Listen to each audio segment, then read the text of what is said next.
Enter the British. Britain dominated the Indian subcontinent for nearly 2 centuries. For 2 centuries, Britain controlled India. Again, How did this Britain, happen? Britain dominated the Indian subcontinent for nearly 2 centuries. Many books have discussed the methods of the British rulers. We will not attempt to tell a complete story, but will focus on main aspects of their colonial presence in India. Many books have discussed the methods of the British rulers. British rulers' methods, many books are given. We will not attempt to tell a complete story, We are not ready to give full story. but we will focus on the main aspects of their colonial presence in India. India, their presence, we will discuss. From traders to rulers. The British conquest of India is one of the history's most remarkable examples of how a trading company could transform into imperial power. Imperial. Imperial power. Actually,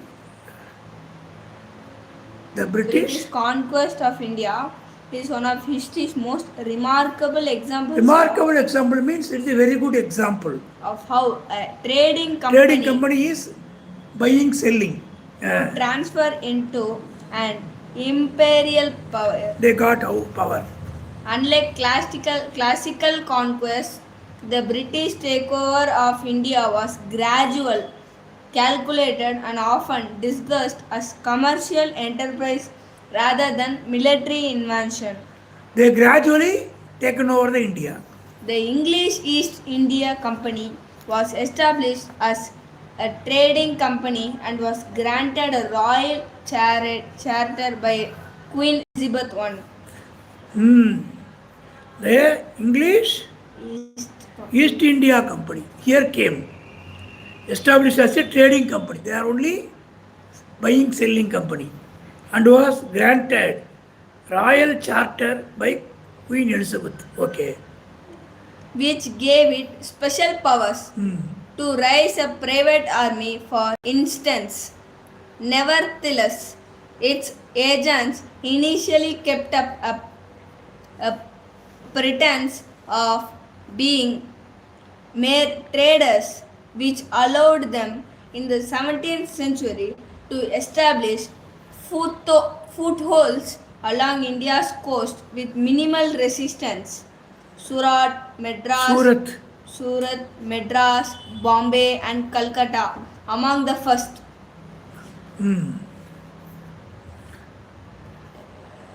To rise. Nevertheless, Its agents initially kept up a pretense of being mere traders, initially they are only traders, which allowed them in 17th century to establish footholds along India's coast. Coast area. Coast area means sea area. With India, minimal resistance. Minimum resistance means there is no resistance. Surat, Madras, Bombay, and Calcutta. Chennai's other name is Madras. Among the first.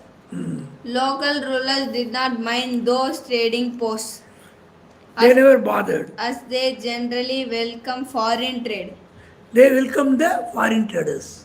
Which let us recall was a long-standing practice in India. Even today, we welcome foreigners. These modest beginnings concealed the company's long-term ambition. It was gain for their long-term ambition. Ambition means interest. These modest beginnings concealed means got the company's long-term ambitions. The strategy of divide and rule. Divide and rule is very important strategy. While maintaining an appearance of traders and companies' agents, cultivated political relationship with local rulers, offering military support to some against their rivals, thus inserting themselves into Indian political conflicts and emerging as power brokers rather than foreign invaders. While maintaining an appearance of traders, they appeared like a trader. the company's agents cultivated political relationships with local rulers, Locally, they got connections. offering military support They offer military support to some against their rivals, against their rivals. thus inserting themselves into Indian political conflicts and emerging as power brokers They become power brokers, rather than foreign invaders. invaders. They would also play on rivalries between regional rulers or succession disputes within ruling houses. So, as to benefit from these conflicts, the divide and the rule policy, the British were equally skilled at exploiting existing divisions within Indian society. They would also play an rivalries between regional rulers or succession. They played important role. Dispute within ruling houses. Disputes within ruling houses. So as to benefit from these conflicts, the divide and rule policy, the British were equally skilled at exploiting existing divisions. They got advantage. They identified and often encouraged tensions between religious communities. For instance, the Battle of Plassey 1757. exemplifies this approach when tensions arose between Sirajun Dowla, the Nawab of Bengal, and the East Indian Company. Company officials led by Robert Clive. Robert Clive. So, what is telling? The Battle of Plassey, 1757. Exam flies. So, it is the one of the examples. This approach when tensions arose between Sirajun Dowla, the Nawab of Bengal's Nawab, and the East Indian Company officials led by Robert Clive. Robert Clive is the East India Company. The latter identified disgruntled elements within the Nawab's court.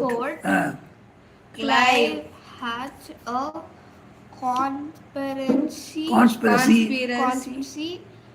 with Mir Jafar. Taken here?